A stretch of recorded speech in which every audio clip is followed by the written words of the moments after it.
Dá glória a Deus. Cristo quis dizer que eles iam passar a jejuar depois da ascensão, porque seria necessário eles terem uma vida carregada de oração e de jejum. Quem está entendendo, dá glória a Deus. Só que para você ver, os discípulos de João Batista já oravam e jejuavam. O esposo é Jesus. E olha que os discípulos de João Batista perguntaram a Jesus: por que os seus discípulos não jejuam? Os fariseus jejuam, nós discípulos de João jejuamos, e por que os discípulos teus não jejuam? Aí foi quando Cristo falou que eles iam jejuar a partir do momento que ele subisse. Mas por isso aqui que esse discípulo perguntou em nome de todos: ensina-nos a orar, como também João ensinou aos seus discípulos. Na verdade, nós precisamos aprender a orar. Glória a Deus. Os discípulos se tornaram homens tremendos na oração, homens tremendos no clamor, porque eles foram ensinados por Jesus a orar. Eles foram ensinados por Jesus a ter esse contato íntimo com Deus, através de uma vida de oração. O que é oração? A oração, ela é o diálogo da alma com Deus. Isto é oração. Deus é Espírito. Capítulo 4, 24 de João, Jesus falou: Deus é Espírito. Se Deus ele é Espírito, para eu me achegar até Deus, tem de ser em Espírito também. Por isso que diz a palavra 4:24 de João: Deus é Espírito. Importa que os verdadeiros adoradores o adorarão em espírito e em verdade. Se Deus é Espírito, a oração é a conversa do meu espírito para com Deus. É a conversa, é a entrega da minha vida, é a entrega de minhas necessidades a Deus, o Espírito Divino. Aleluia! Pode glorificar, pode glorificar. Capítulo 15, o verso 50 de 1 Coríntios: porque carne e sangue não herdará o reino de Deus, e nem a corrupção ela herdará a incorrupção. Na verdade, a oração não é nossa carne. O que tem sede de Deus é a nossa alma, é o nosso espírito. Porque a carne, essa carne pecaminosa, nossa natureza caída, ela não herda o reino de Deus. É por isso que ela tem de passar por um processo de santificação até alcançar a ressurreição. Por isso, capítulo 15, 52, 53 de 1 Coríntios está escrito que aquilo que é mortal se revestirá da imortalidade. Aquilo que é corruptível se revestirá da incorruptibilidade. Porque a nossa carne, nossa natureza, ela não consegue manter contato com Deus se o nosso espírito não tiver contato com Deus. Se a nossa alma também não anelar pela presença do Senhor. Salmo 42, o verso 2, a palavra nos diz assim: a minha alma tem sede de Deus, tem sede do Deus vivo. Quando me apresentarei e me porei perante a face de Deus? Então a oração, ela é a conversa da alma, não da carne. A carne, natureza, não pode ter contato com Deus. A alma, o espírito. Oração é a conversa do espírito para com Deus. É a conversa da alma para com Deus. Como que eu mantenho vínculo com Deus? Como que o homem mantém vínculo com Deus? Através da oração. A oração que faz o homem manter vínculo com o Todo-Poderoso. Assim como a lâmpada, ela funciona porque a corrente elétrica está nela. Sem a corrente elétrica passar pelos fios, chegando na lâmpada, ela não funcionará. O ventilador funciona porque ele está ligado. A corrente elétrica faz-lo funcionar. E assim também, o crente, ele mantém vínculo. Na verdade, ele funciona, ele tem graça, ele tem autoridade, porque ele mantém vínculo com Deus. E o que faz eu ter uma corrente com Deus? O que faz me manter ligado com Deus? O que me faz manter conectado com Deus? A oração. É a oração que me mantém um vínculo com Deus. O que me mantém em comunhão com Deus é a oração. 1 Coríntios capítulo 1, o verso 9: fiel é Deus que nos chamou para a comunhão com o seu Filho Jesus Cristo. E o que me mantém na comunhão com o Filho de Deus, Jesus Cristo? A oração. A oração, eu mantenho um contato, eu tenho intimidade com Deus. O homem tem intimidade com Deus através da oração. 6:18 de 2 Coríntios: porque vocês serão os meus filhos, e eu serei o seu Deus, o seu Pai. O que faz um filho ter contato com o Pai eterno? A oração. Ela que vai manter-me em comunhão com Deus. Sem a oração não tem vínculo com Deus. Sem a oração não tem comunhão com Deus. Sem a oração não tem intimidade com Deus. Oração, eu mantenho vínculo com o Criador. Oração, eu tenho comunhão com o Criador. Oração, nós temos intimidade com Deus. Pode glorificar o Senhor. O judaísmo, ele sabia dessa verdade. Os judeus, eles conheciam essa verdade acerca da oração. E a palavra diz que os judeus, eles tinham o costume de orar 3 vezes por dia. Os judeus, eles oravam de praxe. Na verdade, o salmista Davi, ele registra aqui, mas ele está, na verdade, registrando uma prática antiga, desde os patriarcas, dos profetas. Eles tinham esse costume de se apresentar diante do Senhor 3 vezes por dia. Se apresentavam diante de Deus de manhã, às 6 da manhã, ao nascer do sol, o despontar a aurora, ali eles se punham na presença de Deus. Eles mantinham vínculo com Deus também ao meio-dia. Eles tinham contato com Deus, porque no jardim do Éden, eles copiavam, na verdade, eles tomavam como exemplo, porque Adão, ao meio-dia, ele tinha contato com Deus no jardim do Éden. Capítulo 3, o verso 8 do livro de Gênesis, diz que todo dia, na viração do dia, isto é, ao meio-dia, Deus se comunicava com Adão, e Adão, aleluia! Adão se comunicava com Deus. E de onde os judeus aprenderam a orar ao meio-dia? Por causa da Torá, da lei, do primeiro livro da Torá, Gênesis, que dizia que ao meio-dia Adão mantinha conversa com Deus.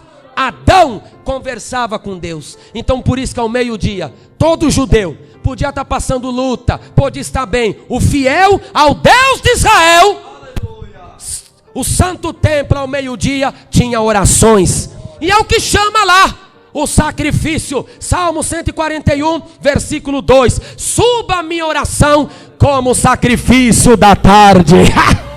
Aleluia! Santo templo ao meio-dia era hora de oração e de sacrifício. Só que os judeus também eles oravam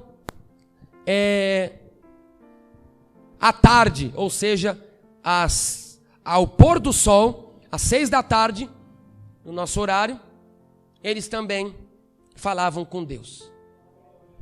Capítulo 55, versículo 17 do livro de Salmos é quem diz: de tarde, de manhã e ao meio-dia eu orarei.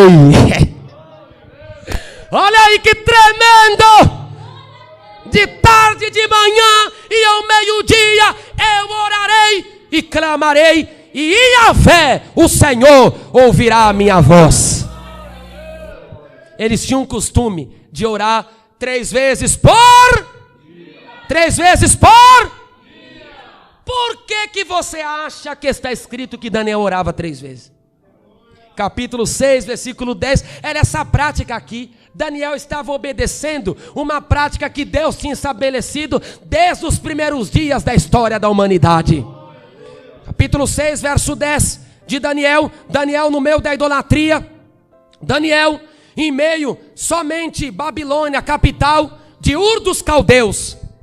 Babilônia tinha 2.000 templos erguidos e que ofereciam sacrifício ao deus Merodach, que era o principal deus dos babilônicos. Até mesmo a Bíblia Sagrada nos diz que Jeremias, ele profetizou contra o deus Merodach. Eram cerca de 2.000 templos que eram de adoração ao deus Merodach.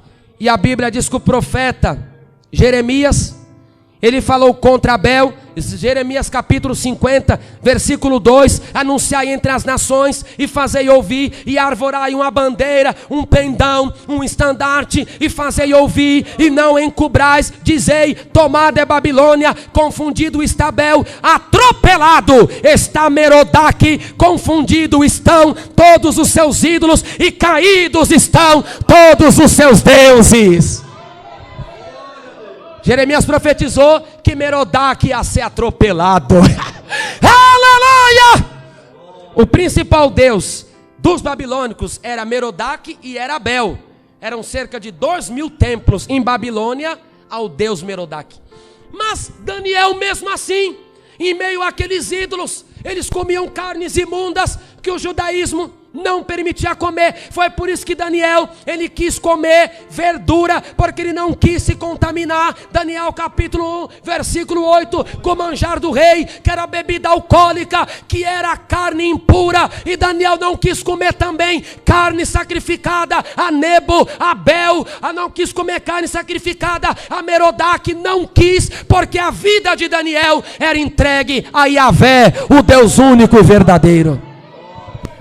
E ele continuou mantendo o que ele tinha aprendido. Daniel foi levado para a Babilônia cerca de 14 anos. Daniel, quando foi lançado na cova dos leões, ele tinha mais de 85 anos. E ele já desde os 14 anos, na cova dos leões, ele tinha cerca de 85 anos. Ele tinha passado por 4 reis já, pegando o Império Babilônico, o Império Medo-Persa. E mesmo assim, Daniel continuava a orar 3 vezes por dia.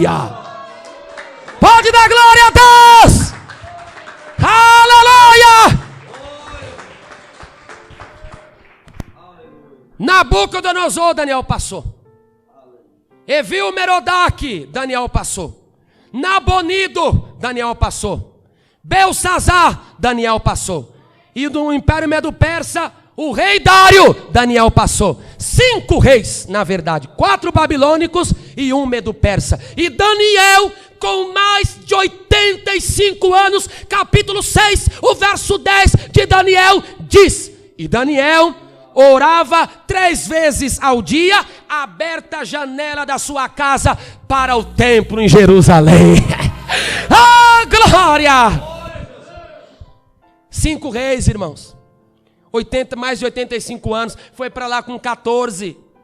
Ele continuou orando. Tecalabassúria, andalabassúria.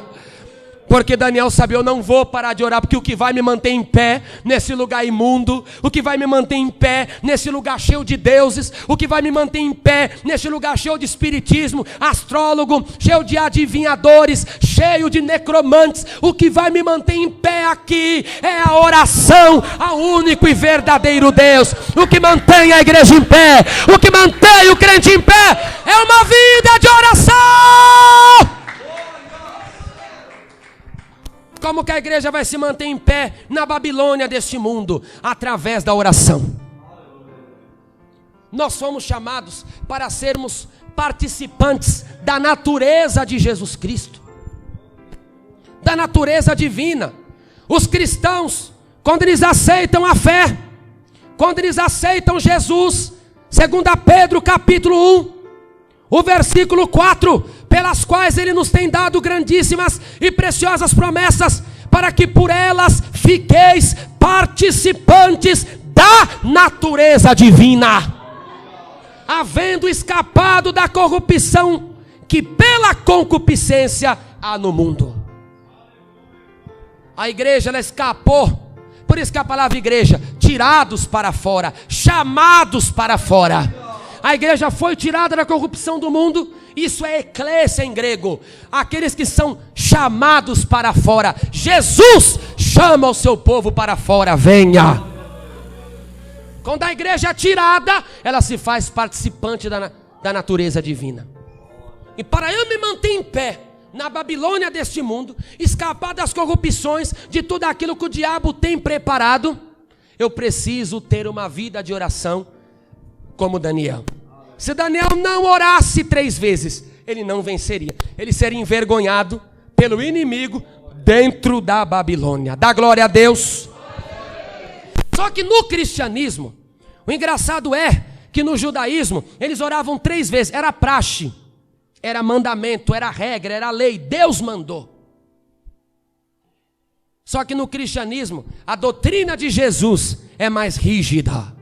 A doutrina do Senhor Jesus, capítulo 1:17 de João, a lei veio por Moisés, mas a graça e a verdade vieram por Jesus Cristo. Quando Jesus manifestou a plena verdade, esse mandamento da oração, ele mudou. Aleluia! Quando Jesus ele manifestou a plena verdade, essa parte de orar, ele deu uma melhorada. Ele apertou mais o cinto. Ele estreitou mais a porta. Ele apertou mais a chave. Hoje, os cristãos, eles não são mandados orar 3 vezes por dia. Quem falou? O negócio da doutrina de Jesus é mais forte, é mais apertada. Jesus manda os crentes orarem, os crentes orar em todo o tempo. Capítulo 6, o verso 18 de Efésios, Paulo falou: orando em todo o tempo, com toda oração e súplica no Espírito, vigiando nisto com toda oração e súplica por todos os santos. A Bíblia manda os cristãos orarem sem cessar. Capítulo 5, 17 de 1 Tessalonicenses, orai sem cessar. Capítulo 2, verso 8 de 1 Timóteo, digo para todos os lugares, para vocês orarem em todos os lugares, com a mão levantada, sem ira nem contenda. Capítulo 18, o versículo 7 do livro de Lucas, Jesus falou: eu vou fazer justiça aos meus escolhidos que clamam de dia e de noite. Então está aí, no Novo Testamento não são 3 vezes.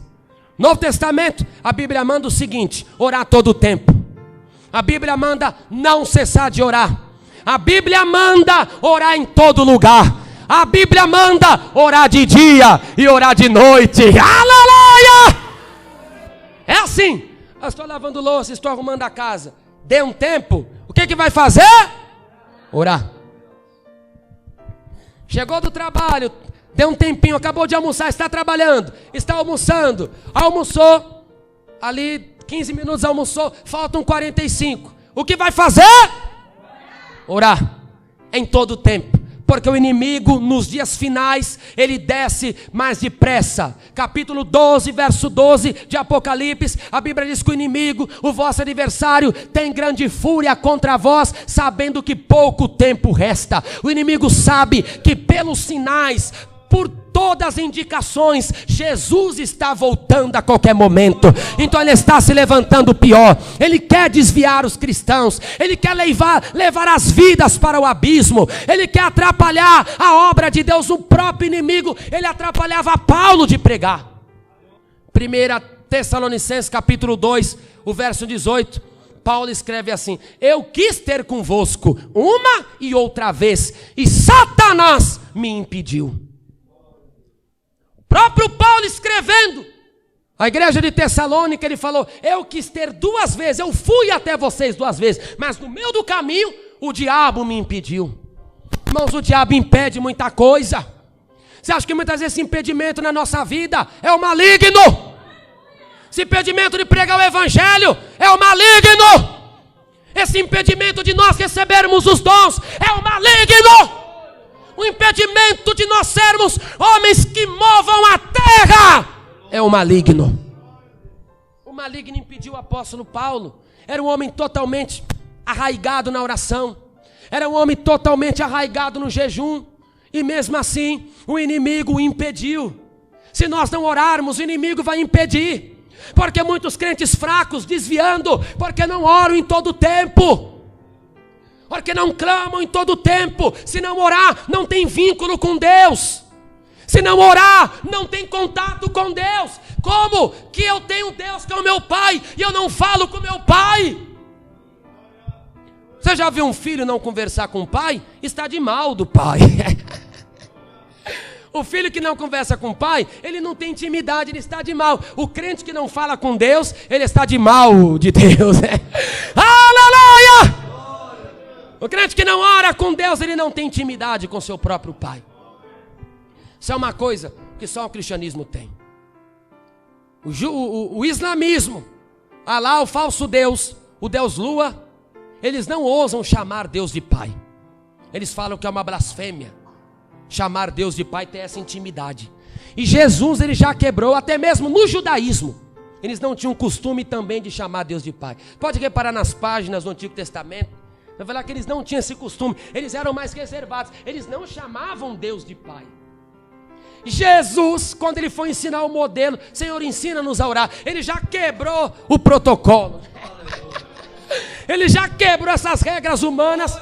E ele falou assim: Pai nosso que está no céu. Aleluia! Ele já mostrou que pela oração nós temos intimidade com Deus como nosso Pai.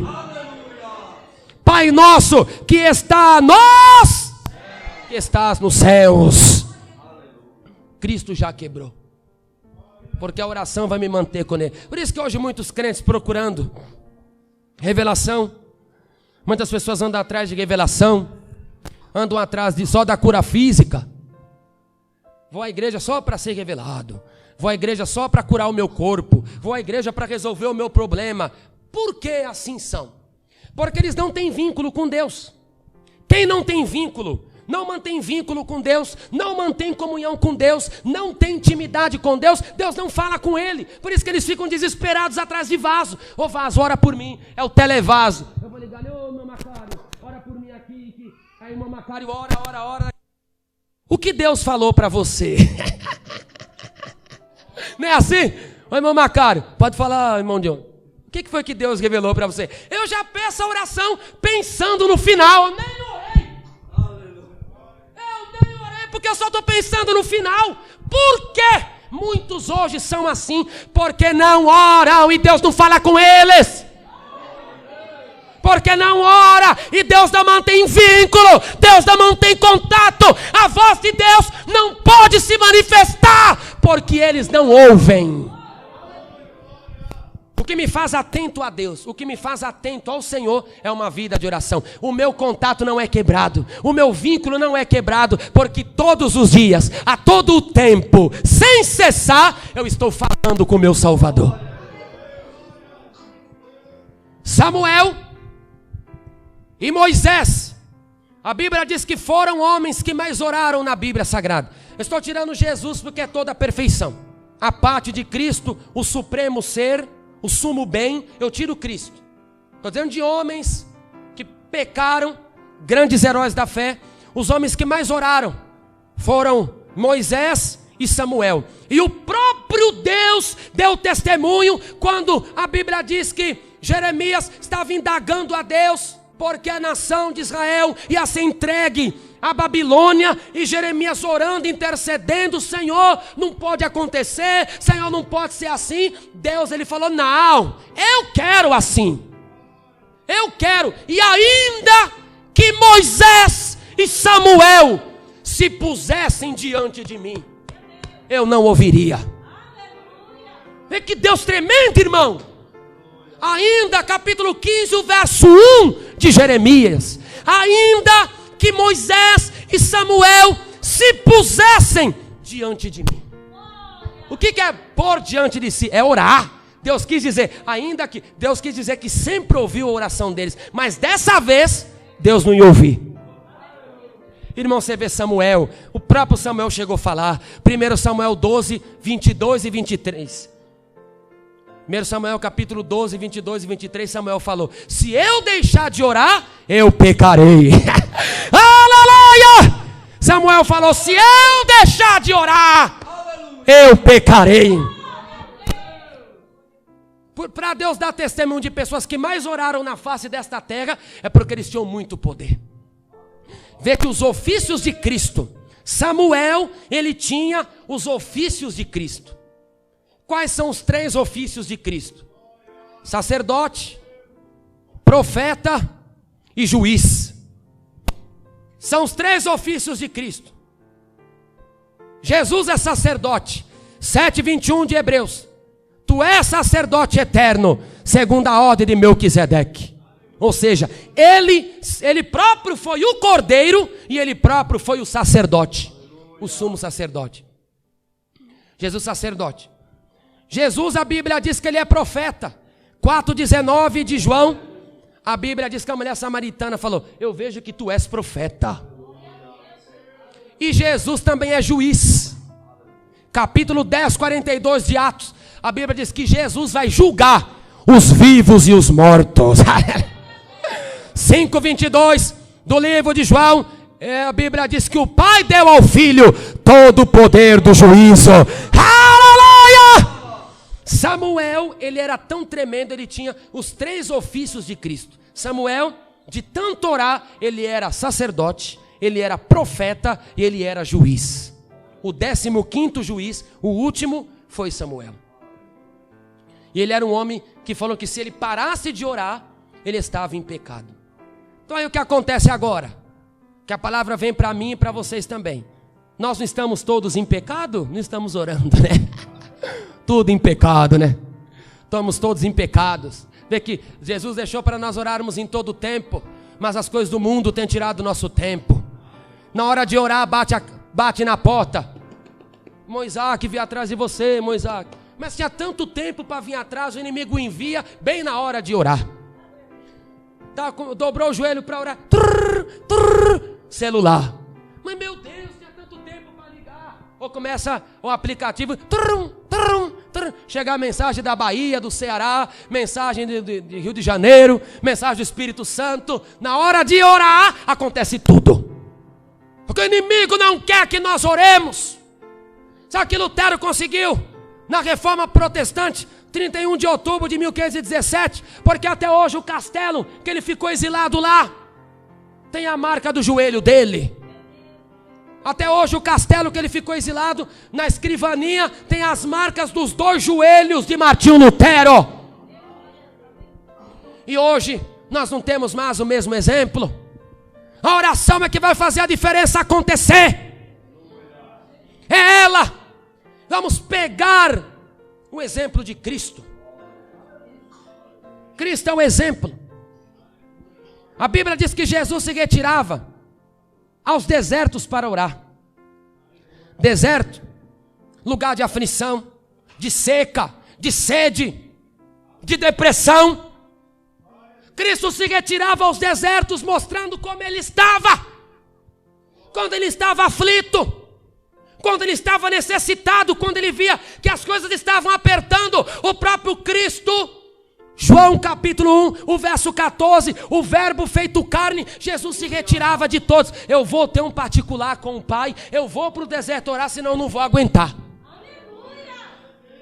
Agora quando as coisas começam a apertar, muitos não querem mais orar, fica ligando um para o outro. Cooperador Edson, cooperador Joseildo, cooperador Isaac, irmão Marcelo, e fico ligando desesperado um para o outro. Cristo não fazia assim. Cristo, quando ele via que o inimigo estava levantando, Cristo retirava: eu vou largar todo mundo para lá, eu vou sair de perto de todo mundo, porque eu quero ter um particular, eu vou me dobrar, eu vou dobrar meu joelho, eu vou colocar o rosto no pó, e Deus vai me aliviar,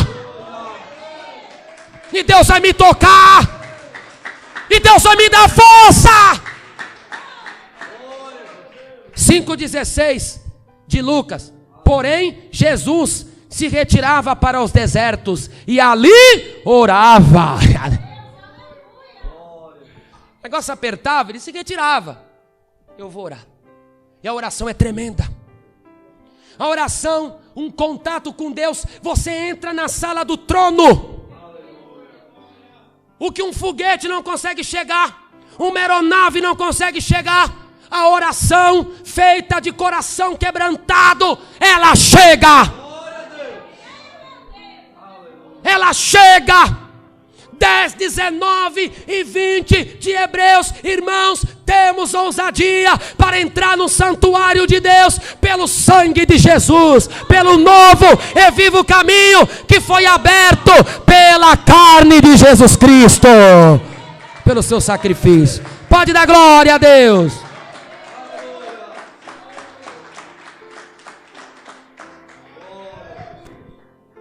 (34, 18) de Salmos: perto está o Senhor daqueles que têm o coração quebrantado.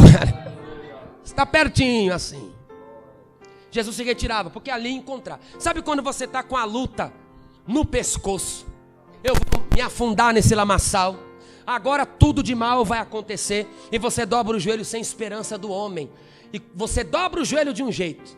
Você fala com Deus de um jeito, se derrama. E quando você levanta, levanta outro. Vocês sabem que são assim. A oração, ela tem um efeito confortador.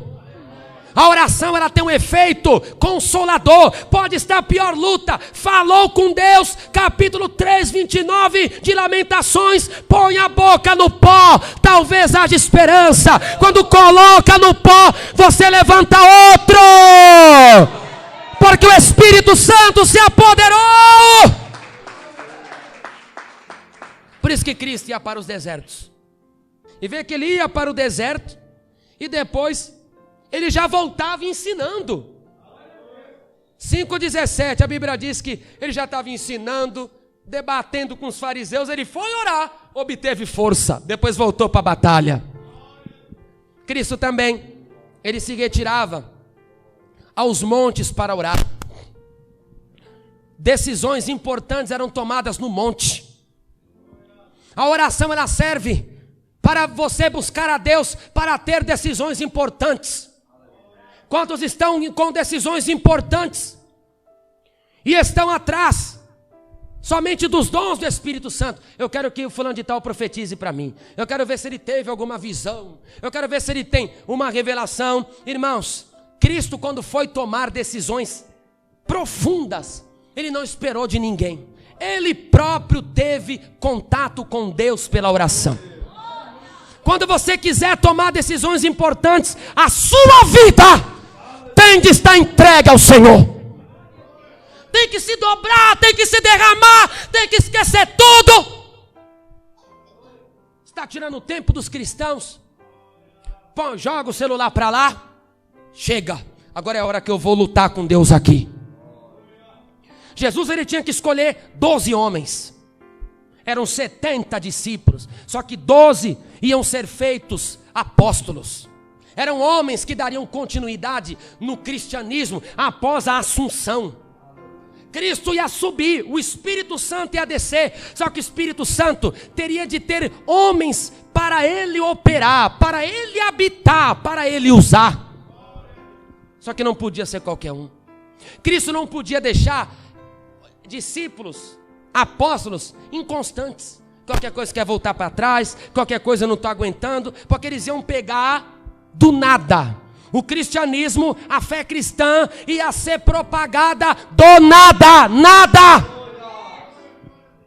Você chega num campo aberto, não tem uma grama, e a terra não produz, e Deus fala para você, planta. Foi assim que aconteceu.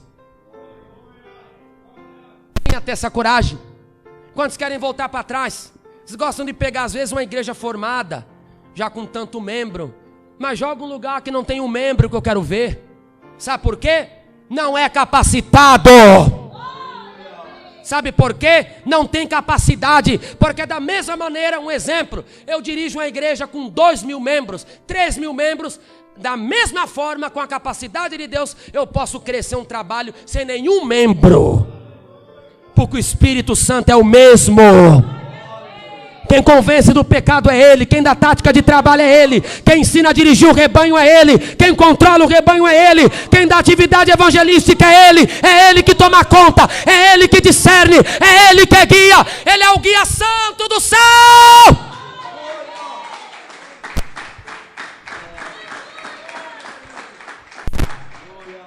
Só que quantos hoje são assim? Igual falaram para um conhecido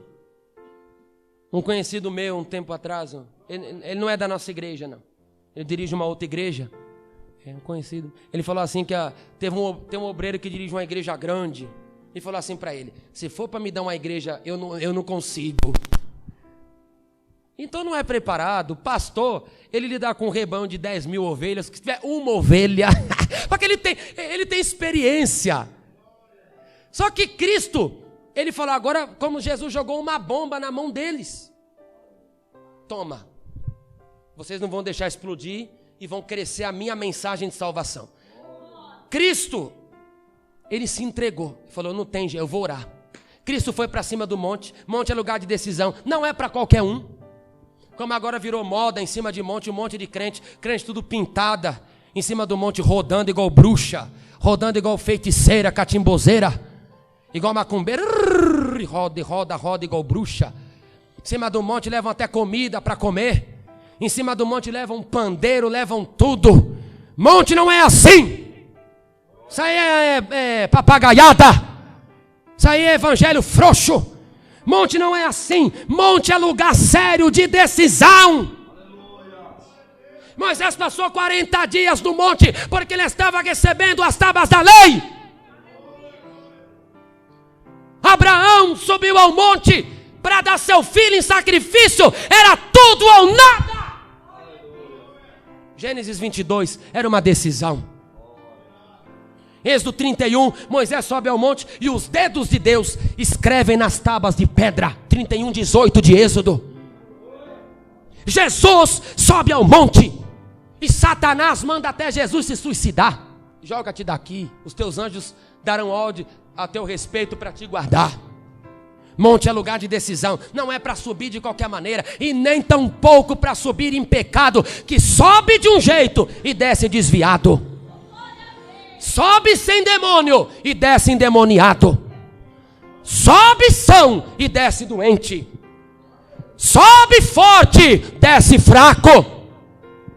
O próprio Cristo, o diabo manda Jesus se suicidar em cima da montanha. O diabo manda Jesus o adorar. Olha a petulância, ajoelha aqui para me adorar, eu darei tudo. E você acha que Jesus passou por isso? O homem não vai passar? Monte é para decisão.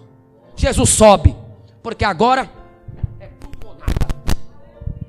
A Bíblia diz que Jesus subiu ao monte e ele orou uma noite inteira.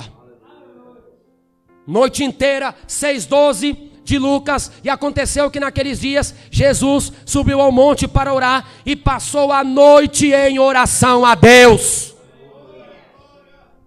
Jesus orou a noite inteira. Para quê? Uma decisão que ele queria. Eu tenho que escolher 12 homens. Chegou a hora. Oricandalabassi. Jesus tinha de decidir isso orando. Irmão, decida as coisas orando.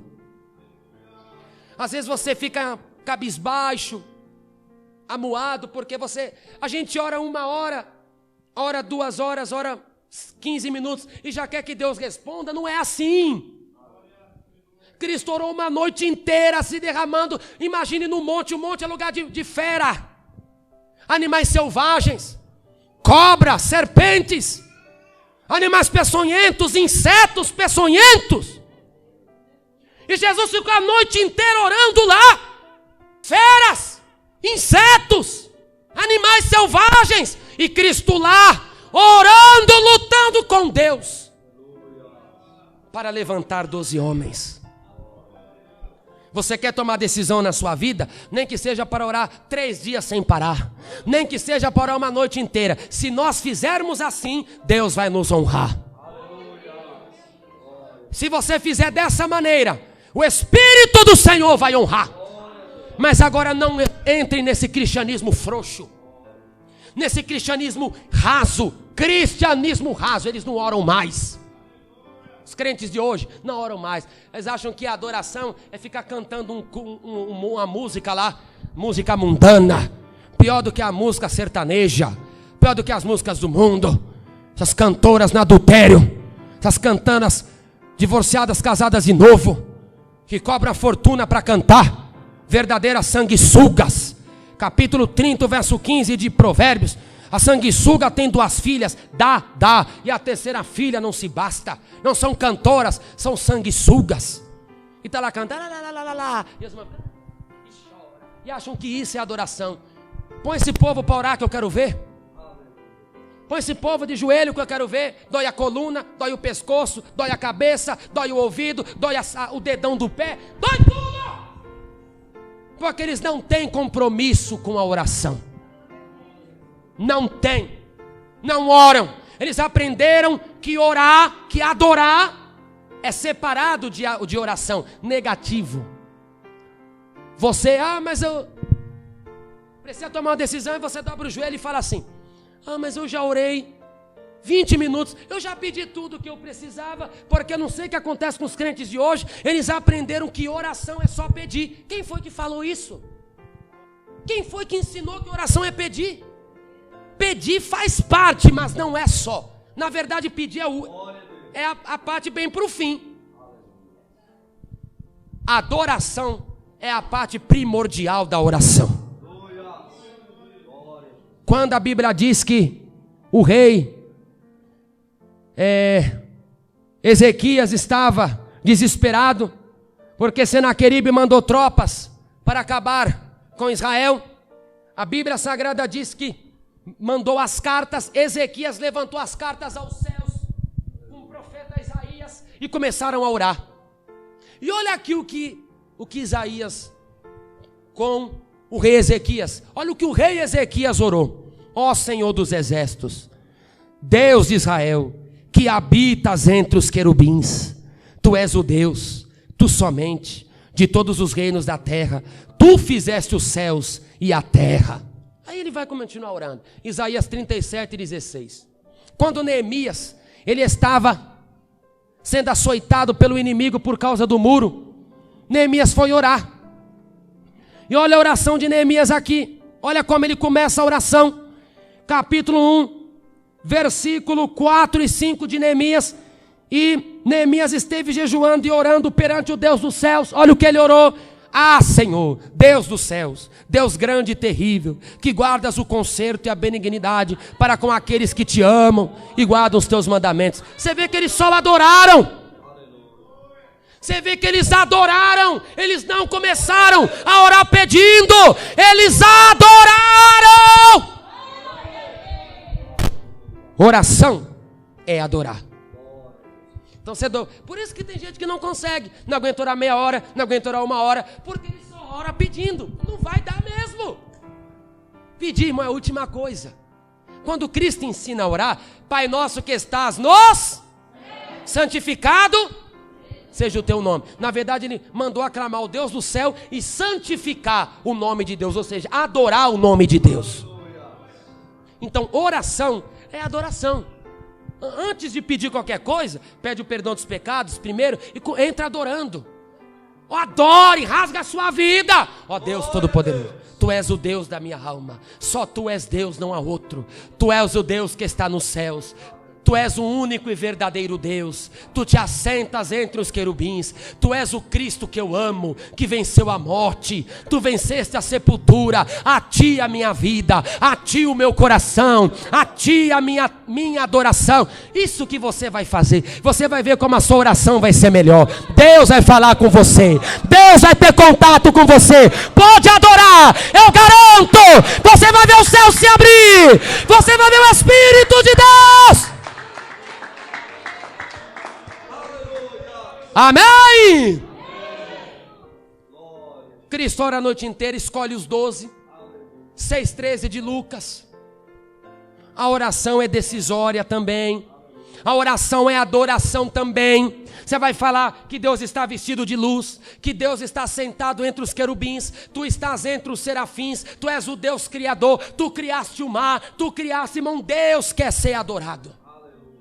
E você vai ver, ore adorando. Aprenda isso. Eu estou falando essas palavras, mas você adore com o seu coração. Não é para adorar desse jeito que eu estou falando, eu só estou falando um jeito, mas adore com o seu coração. Senhor, ensina-nos a orar. Ore assim, que eu tenho certeza, se fazer essas coisas que foram faladas aqui, Deus vai fazer uma grande obra. Amém? Que Deus abençoe, que o Espírito Santo prossiga falando. Pode bater as palmas para Jesus. Glória a Deus. Aleluia. E quem aqui hoje aprendeu a ter contato na oração com Deus melhor, levante as mãos. Feche os seus olhos. Vamos clamar ao Deus, adorar o Deus do céu. Te calabassuri andalabassúria.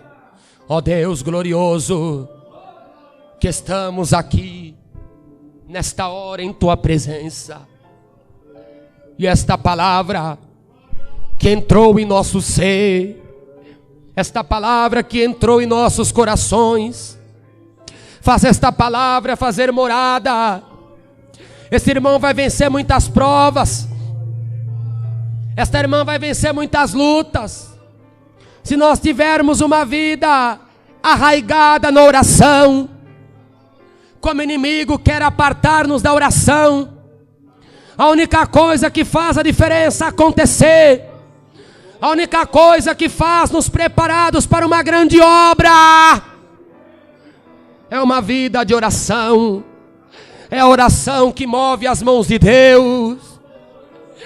É a oração que fez Jesus escolher Pedro, escolher João, escolher Mateus, escolher Tomé para a obra do ministério.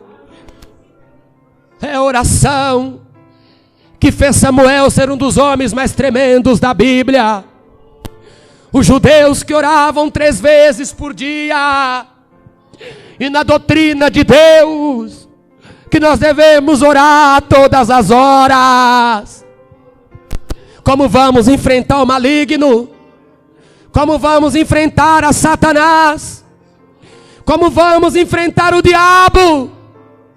Se nós não orarmos, Senhor, se nós não clamarmos, não teremos como enfrentar. Guarde esta palavra, Senhor, guarde nosso ser e nos revista de uma vida de oração, e que hoje nós nos levantemos em nome de Jesus Cristo. Amém, Jesus. Pode bater as palmas com glória.